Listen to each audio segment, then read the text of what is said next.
With great sense of delight, I welcome you to another edition of Politics Today that comes live simultaneously on independent television and radio. Today, we're going to be looking at the 2023 elections, addressing campaigns expenses that has to do with funding of campaigns and, of course, technology being deployed by INEC in bringing about a transparent poll come 2023. And discussing this with me, I have a discussant with me in the studio, and of course, two discussants will also be joining me via phone in. And with me in the studio, I have a legal practitioner, Barrister Emmanuel Obakolo. Good morning, and good morning, Nigerians. It's a pleasure being here. And also, I'll be joined by Itote Damisa, who is also a legal practitioner, and he will be joining me via phone in from Abuja. And also, I will be joined by Bishop Austin Igbasan. We're going to be taking the calls shortly as the show progresses. We also expect that as the show progresses, you call in, and that is where we expect that your presentation should be civil. I'm not the only presenter on this show, as you know. We're all presenters, and it's expected that we are civil and clean in terms of what we'll be giving out today. Well, just less than 91 days to the election, come 2023 February, which starts with the presidential election.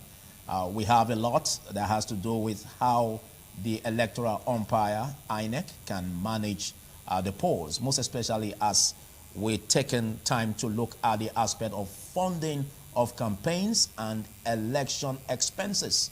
And it has been the Electoral Act provisions that has been passed into law by the President Muhammadu Buhari, the 2022 Electoral Act, which states that for the office of the president, expenses should not go beyond 5 billion naira.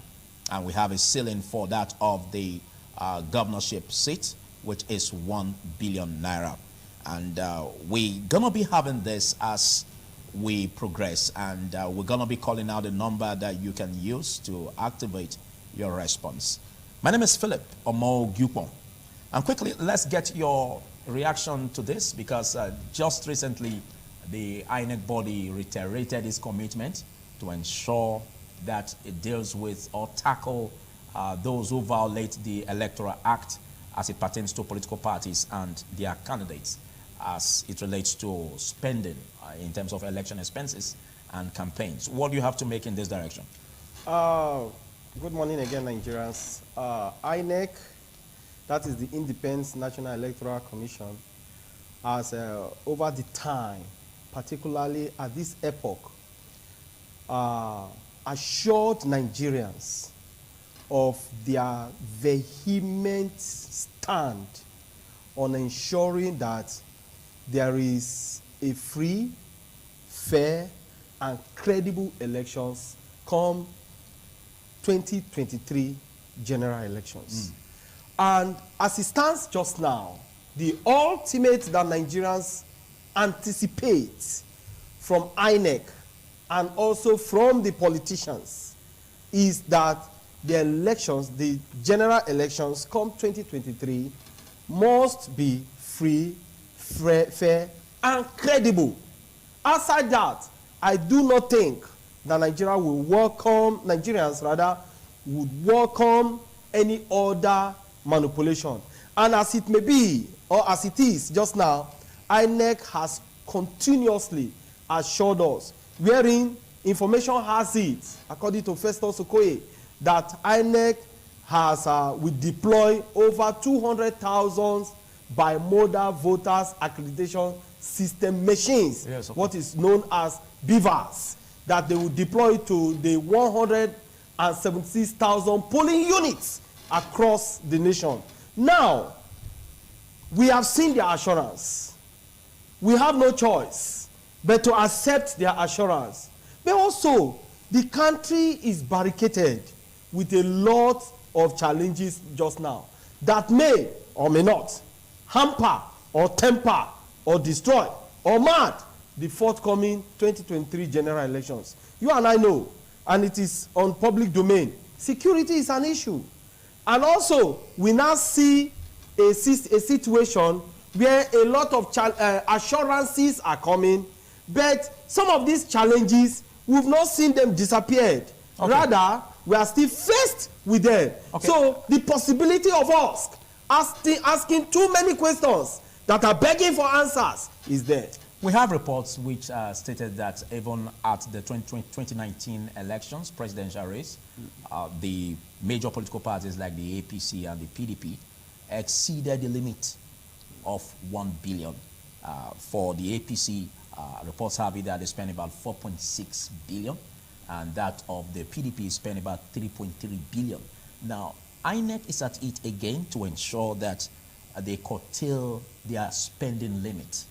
Do you see INEC as having the wherewithal, or do you see INEC as being assisted by the NFIU, the EFCC to make this work in order to monitor expenses of political parties and their candidates? I do not see it work, because even the primaries spell out so many activities, spell out so many confusions, spell out so many controversies that till this very moment, INEC has not been able to answer the questions. INEC even claimed at a point that they were mere supervisors, and be it as it may, the function that INEC has with regards to the political parties and their activities is a mere supervision. So now bringing in the Nigeria Financial Intelligence Unit and the EFCC and other sister agencies like the ICPC to see how they can curb all of this. The German question is, who are the persons who control all of these agencies? And you and I know, it's still the ruling political parties. The political parties, the two major political parties that we have just now, they are still at the spring of everything. So when they tell us, Nigerians, that they want to see how they can curb, the first question we point at is what happened during the primaries. How many persons have been arrested and prosecuted? To date, we couldn't have any, and there is none that has been arrested, talk more of being prosecuted. So if INEC is now giving us the guarantee of saying that now that it involves more than 10 political parties, two major political parties, primaries, we're not able to get anything out of it. Excuses are being tabled. Excuses are being given to Nigerians, why Nigerians should know that this and that should not work. And now they are guaranteeing us that by come 2023 general elections that will involve all Tom, Dick, and Harry, that now we will ensure that we will be able to monitor. I do not think so. Because look at it. Some instrument, vital instrument, to checkmate some of the activities that has to do with financial activities, so to speak, like the national identification number, like the bank verification number, all of that. To date, we've not seen that all of those have produced any positive result. Okay, we keep flowing under the bridge of controversy. Let's quickly join another legal practitioner who will be joining us via phone in from Abuja, and I will be speaking with Itote Dasima, a legal practitioner. Good morning, Itote. Good morning, Mr. Philip. My name is Itote Damisa. Okay, Itote Damisa. Thank you. Thank you. How is Abuja this morning? I didn't get that. How is Abuja this morning? Oh, Abuja is fine. It's quite sunny. The Ramadan is generally catching us up here, so but it's quite a sunny day in Abuja. A very beautiful day in Abuja. Okay, I will expect that the photo of Itote Damisa be on the screen as we continue this conversation. Now, you've been following issues concerning the election, and just now we have barely 91 days for the presidency to kick off, and there's been so much talk about the need for INEC to monitor election expenses, campaign funding. Now, what do you make of this? Do you see the INEC of today as ready or having the wherewithal to do so?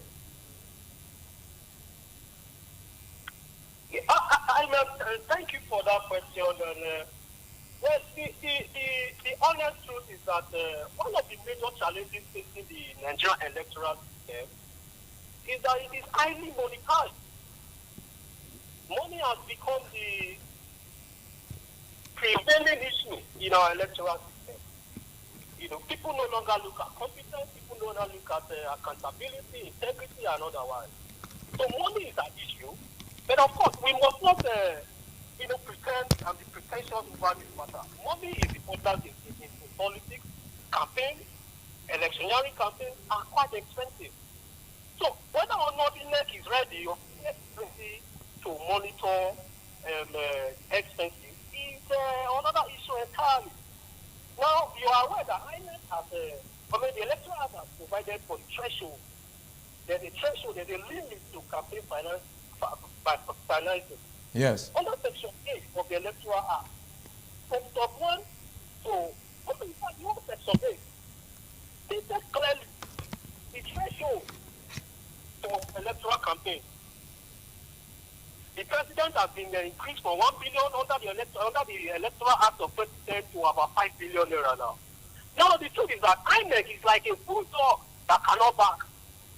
They are not able, INEC will not be able to monitor these expenses. And we saw it. Hello, Barrister Itote, are you still there? Hello, Barrister Itote. Okay, I think we're having a bit of a challenge getting through to Barrister Itote, and we still have a legal practitioner physically in the studio in the person of Emmanuel Obagbalo. Well, we just had the conversation with Itote saying same that INEC seems not to be having the wherewithal to do this. Now, let's look at the aspect where the 50 million naira benchmark that has been posited by the guidelines or the Electoral Act, that any political party receiving amount from individuals or entity or group should not exceed 50 million. What do you make of that? Do you see that as a good thing in the right direction? The laws are there. The laws are pretty good. Okay. With regards to the regulations of activities of the political parties, their candidates and members of a political party in Nigeria. Pretty good laws. But we have this attitude of disobeying the law, particularly when we know that we are there at the end of affairs. And that's why I did say, INEC's hand is tied to the back. INEC can absolutely do nothing. Now, the laws, the Electoral Act provides for 50 million from an individual to donate to a particular political party, not to exceed that amount. But we also heard of a situation where just now, few days ago, somebody from the eastern part of Nigeria donated ₦1 billion to the person of the candidate of the All Progressive Congress, who has gone to arrest him, who is challenging that. So that's why I told you, I said, INEC is a toothless bulldog. That is subject to investigation anyways. Subject to investigation for how long, Mr. Philip? See, we have a situation, like I tell people in Nigeria, Nigeria has no problem. But the problem that we have in this country is attitudinal. Okay, I'll come back to you. It seems we have been able to get Barrister Itote back on the phone conversation. Hello, Itote. Yeah, Itote.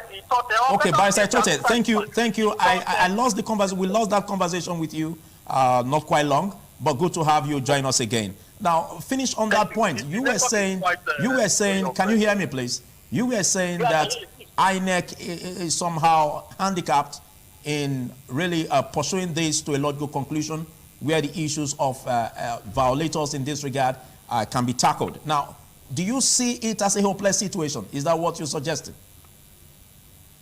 Well, the truth is that it's not an hopeless situation. As I was saying before the network went bad, INEC is like a bulldog that cannot bark. Or that can only bark and cannot bite, as far as I'm concerned. Because they do not have the wherewithal. The political will is not there for them to. So it's not a hopeless situation.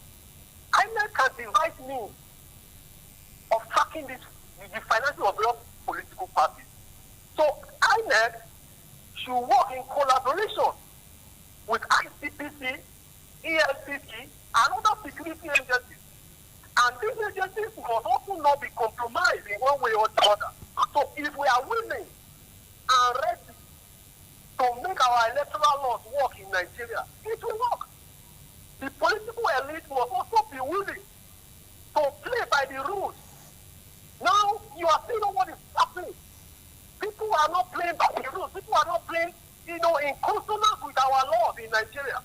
And that is the bane of democracy. It's undermining democracy as far as possible. So it's not an hopeless situation. If we decide this morning, right now, just now, to, in consonance with our laws, in compliance with our laws, begin to enforce these laws, we will have a good electoral system to work with. So, Mr. Philip, I must say there is not an hopeless situation. All right. All right. We have reports where it was said that in the previous election, 2019, the Electoral Act was also abused in that regard, where political parties, presidential candidates, exceeded the limit set before them. You remember vividly, we had a challenge where it was set as to 1 billion naira for the office of the president. Just now, it has been increased to 5 billion. But for that of 2019, reports had it that the PDP spent about 3.3 billion naira, and the APC also spent about 4.6 billion naira for these offices. Now, don't you think a lot also lies in the political parties to tackle this aspect? That's exactly what I'm saying. Now, what our INEC does? INEC does with respect to section 255 of the Constitution. The parties ought to submit their annual report before INEC under section 225 of the Constitution, not 255. That is stipulated that INEC must have both in hard copy and in soft copy the annual report of each of the political party. And I read within last week or 2 weeks ago that the audit report of 2019 will be released. Just maybe later this year or thereafter. So now, if for 4 years we are unable to audit all these political parties, so who is to be blamed? It's not the Constitution. It's the people that are in charge of our laws. So that is what I'm saying. That is exactly what I'm saying. The political will, the readiness, the willingness to comply with the laws. That is the problem. That is where the issue is. So whether or not anybody exceeds. Now, what have they done? I think discovered that these political parties, these two major political parties have exceeded, the threshold as prescribed under the previous electoral law 2010 of the Electoral Act. Now, what did INEC do? Has anybody been sanctioned? Has anybody resigned over the failure to monitor their finances? No. Okay. Everybody is looking. And that is the problem. Okay. While we allow that to settle, Barrister Damisa, let's look at the aspect of deployment of technology in making sure that the transmission of election results electronically comes to fusion. And INEC's leadership has continued to promise that and reiterated that they will ensure that it comes to fusion, that there's no going back on that decision, and there's not going to be any use of incidence forms. And to this effect, hundreds of thousands of bimodal voter accreditation system machines have been promised that they will be brought out to tackle this. What do you make? Do you see that as laudable? And at another point, do you see that as possible to do in eliminating the use of incidence forms in the forthcoming polls? But the truth is that, some of us are not inclined to commending this administration, both the National Assembly and, of course, the administration as led by President Muhammad Buhari. But on this issue of electronic voting, we must commend the National Assembly. This ninth National Assembly under Dr. Lawan has done the needful. And President Muhammad Buhari must be commended for signing the Electoral Act the Electoral Bill into law by introducing the bimodal voter accreditation system into our electoral processes. So the president must be commended for this. I mean, it's a legacy that is leaving behind, and history will judge you very favorably on this issue. I'm not talking about that, but on this issue, the president has done very well. So, Mr. Philip, the truth is that the bimodal voter accreditation system, BVA for short, is a way of reducing human interference in our electoral process, which is commendable. Now, by this alone,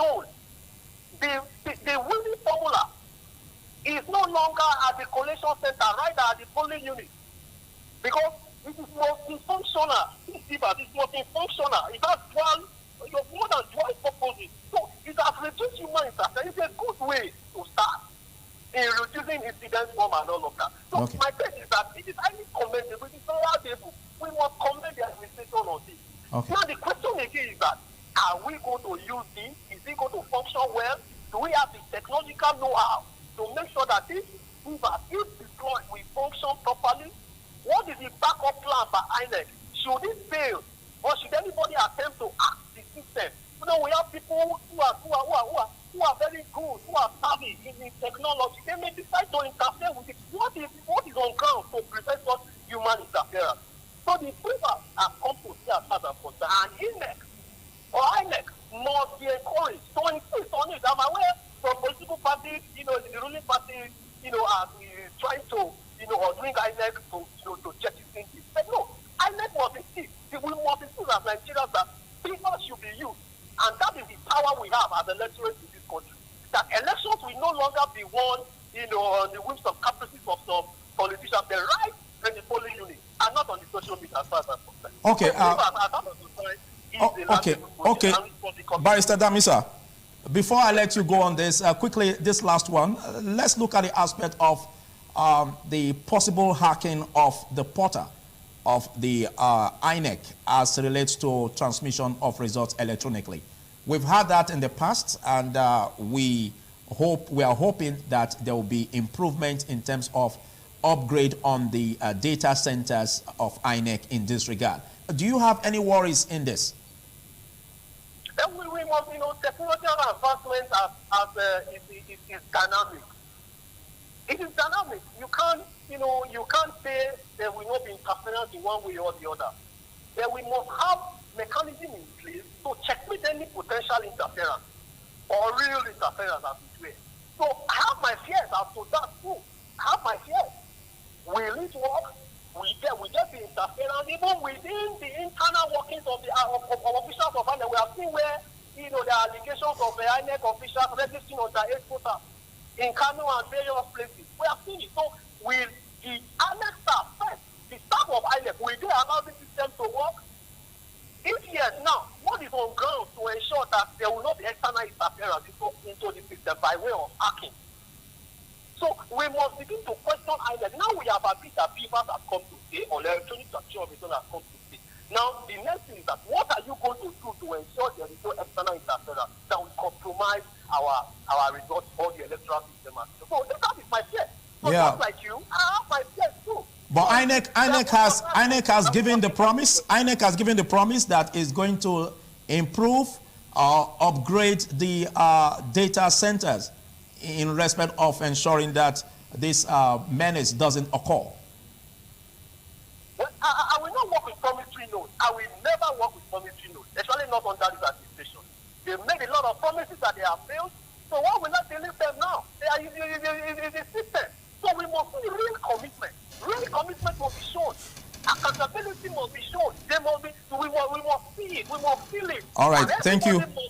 Must acknowledge that indeed they are serious. I will not work with promise as far as I'm concerned. Thank you very much. Thank you very much for taking our time to be part of this discussion.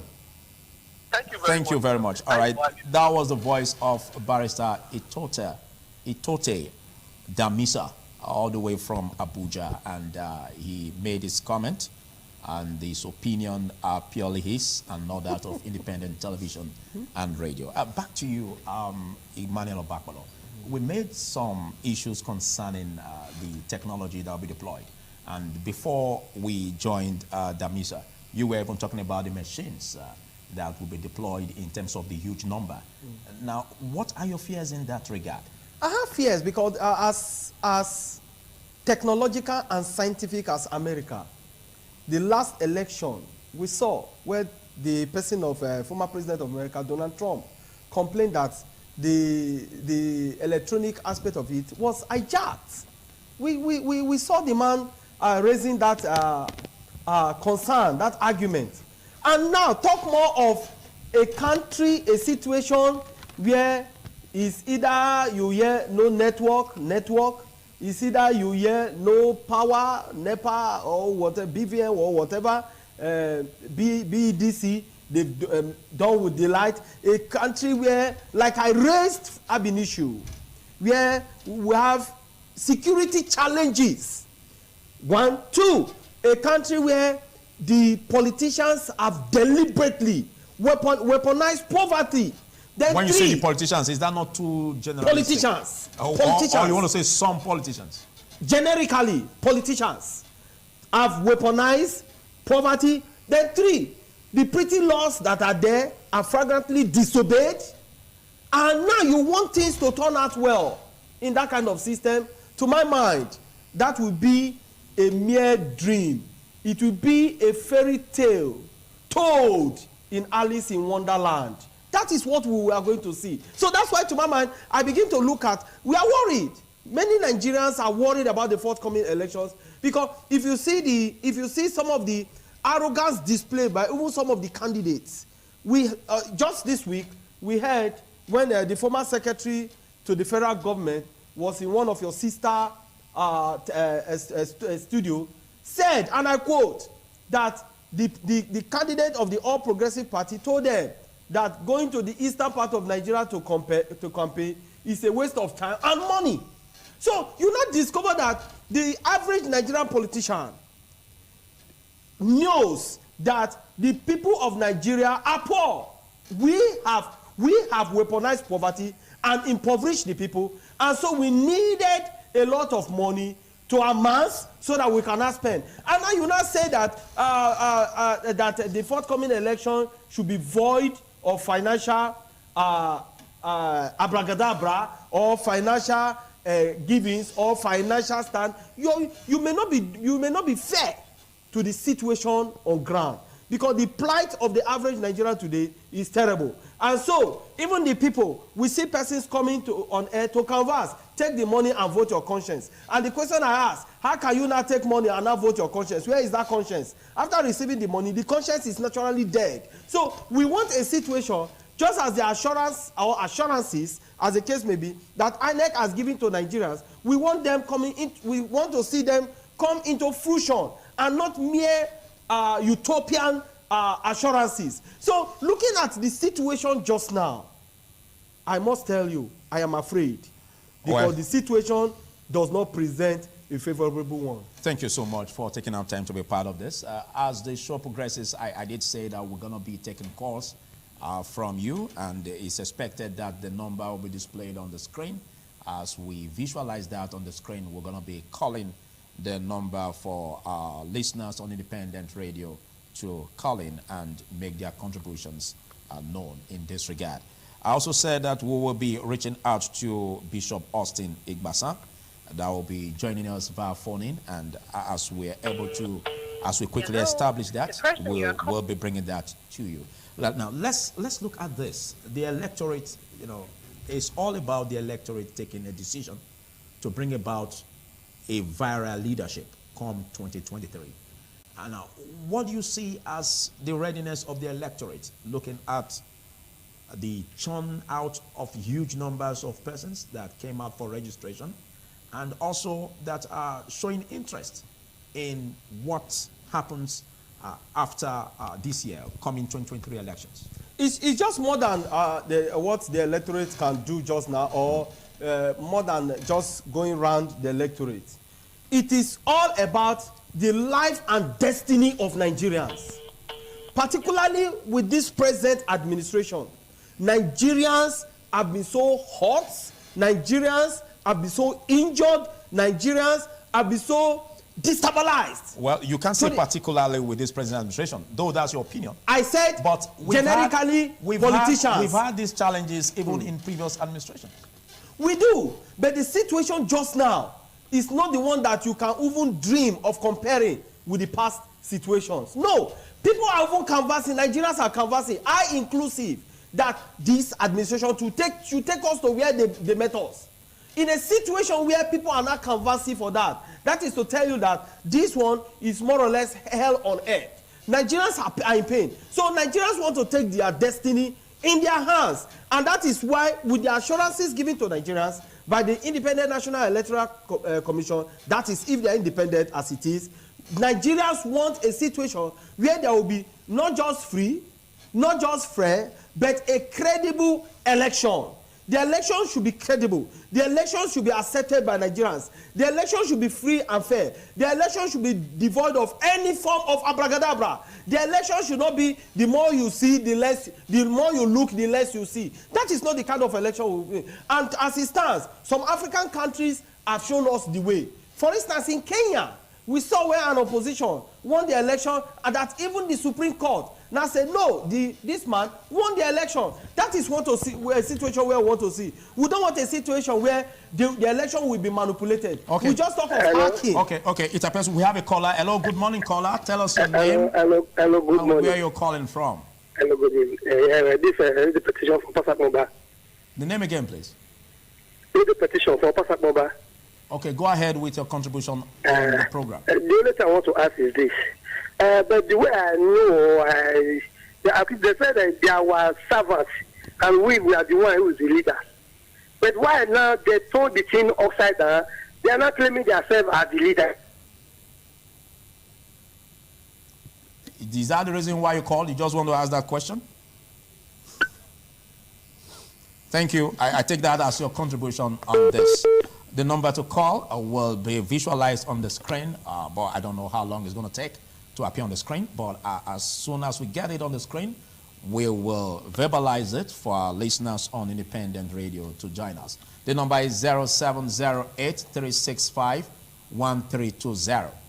0708-365-1320. We have another caller. Hello, good morning, caller. Call us 0708-365-1320. Okay, as we expect more calls on this, let's look at the aspect of the EFCC. Now, some have said that there has been some shortcomings in respect of tackling the issue head on.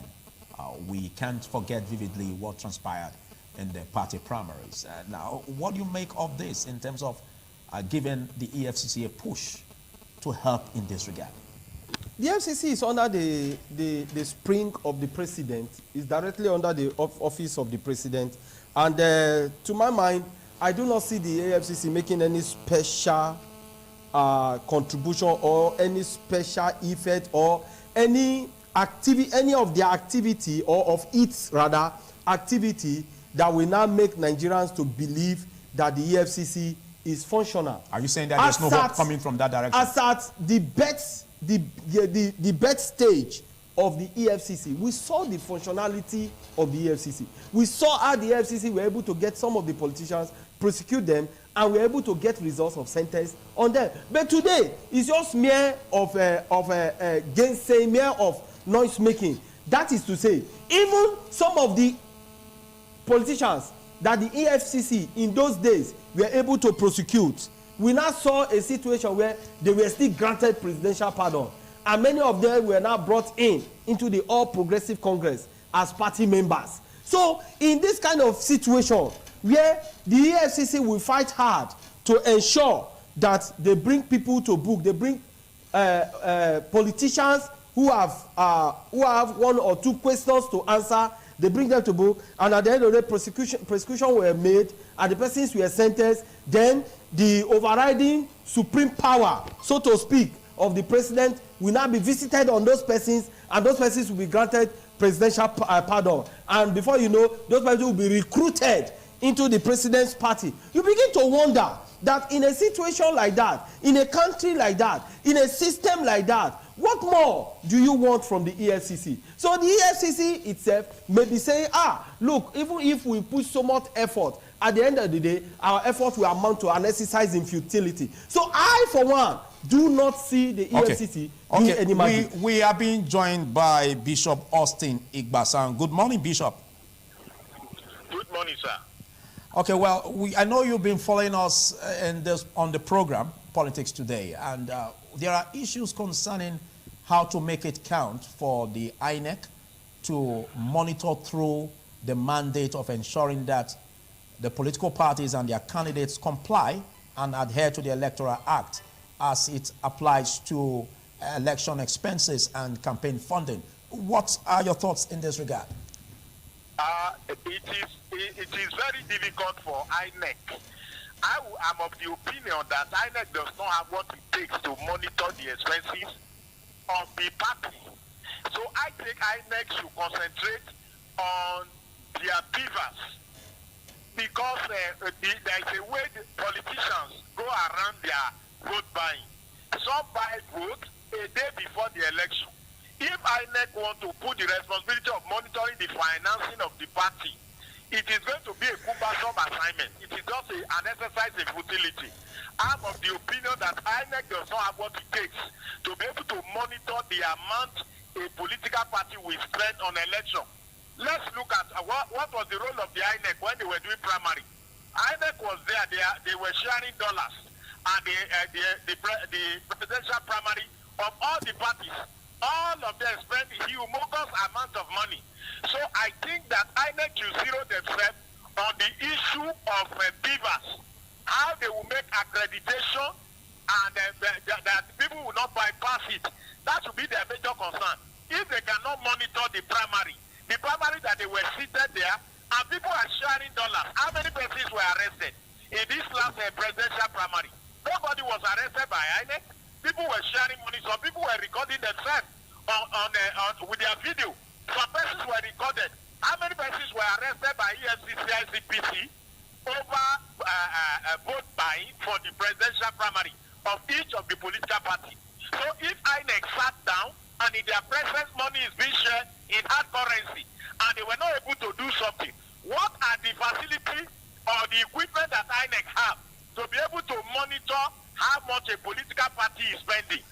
Is it that they are going to go and position INEC officers to sit the political party office? It's not possible.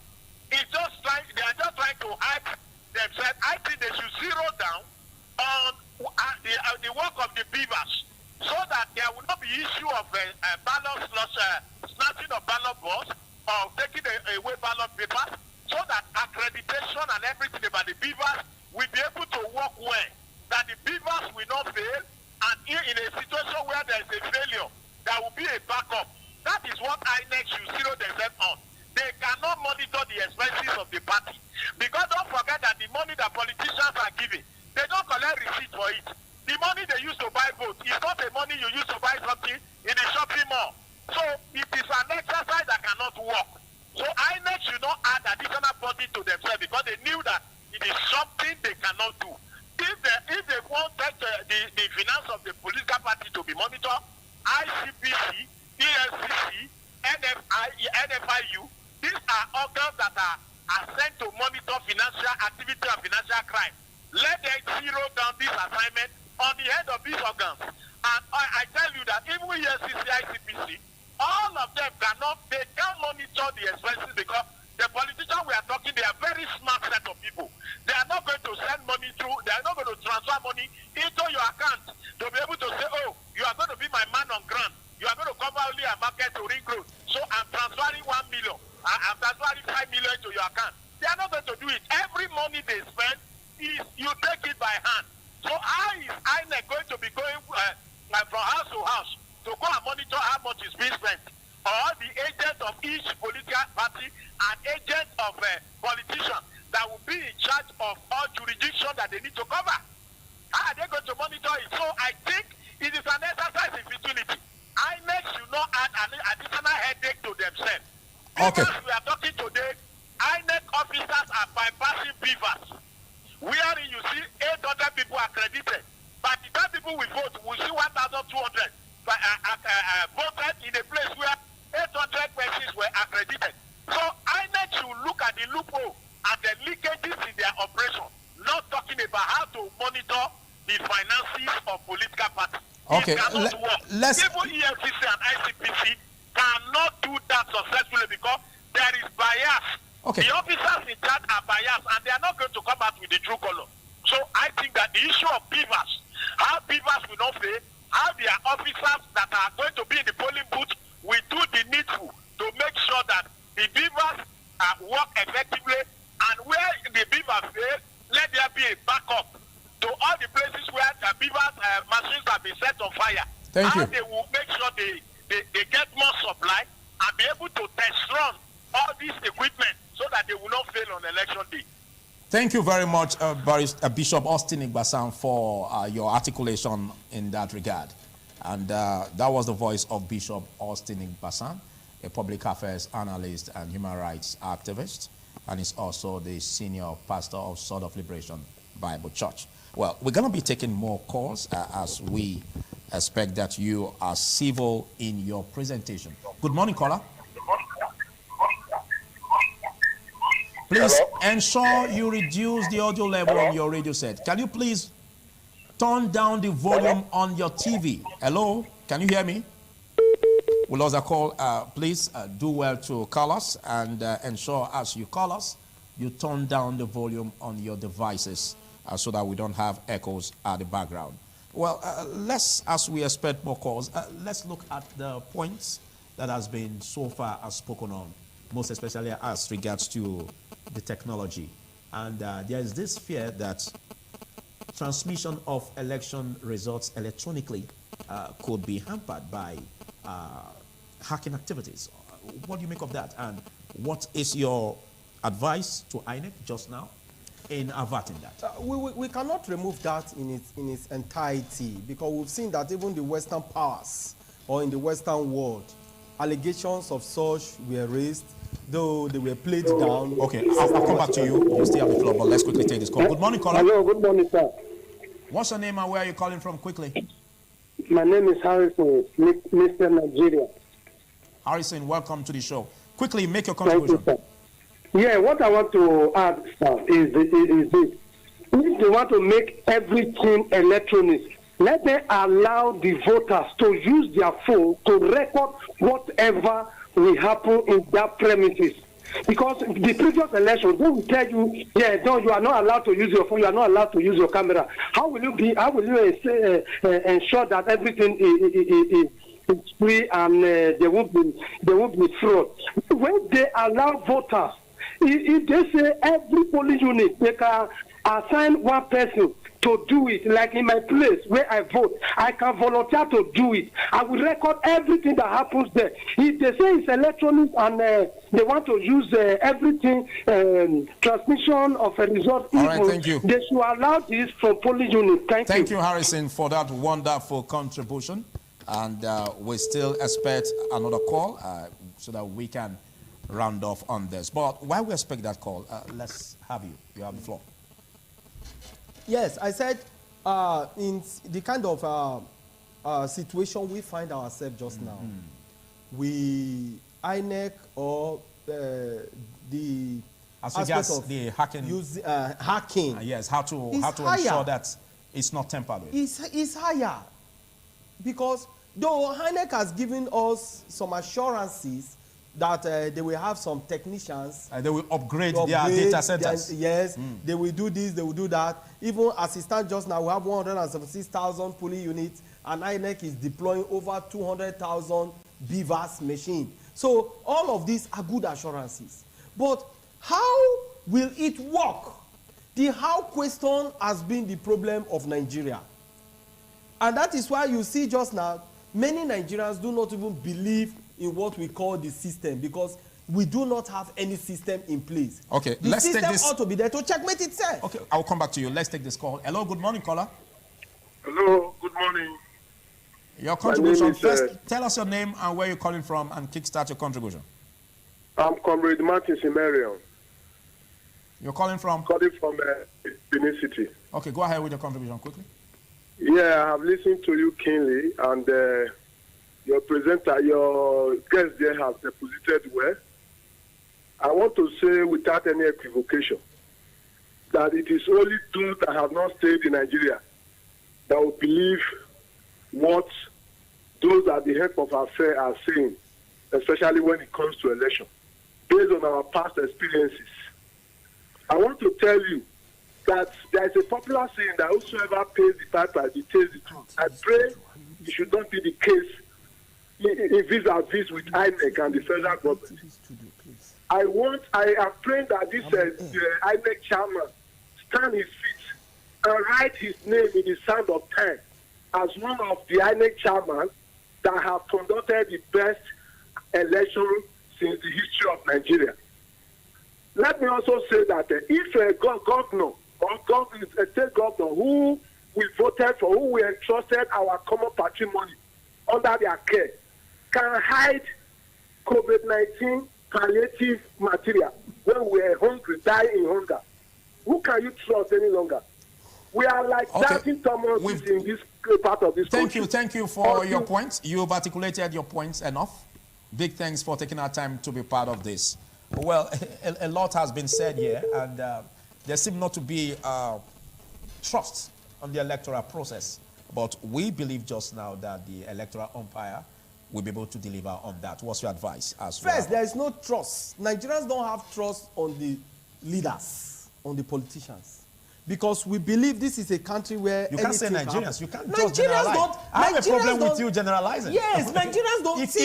If you say some Nigerians, not some Nigerians, okay. Not some. Otherwise, you can't cut. You can't take away. You can't take away the members of the ruling party.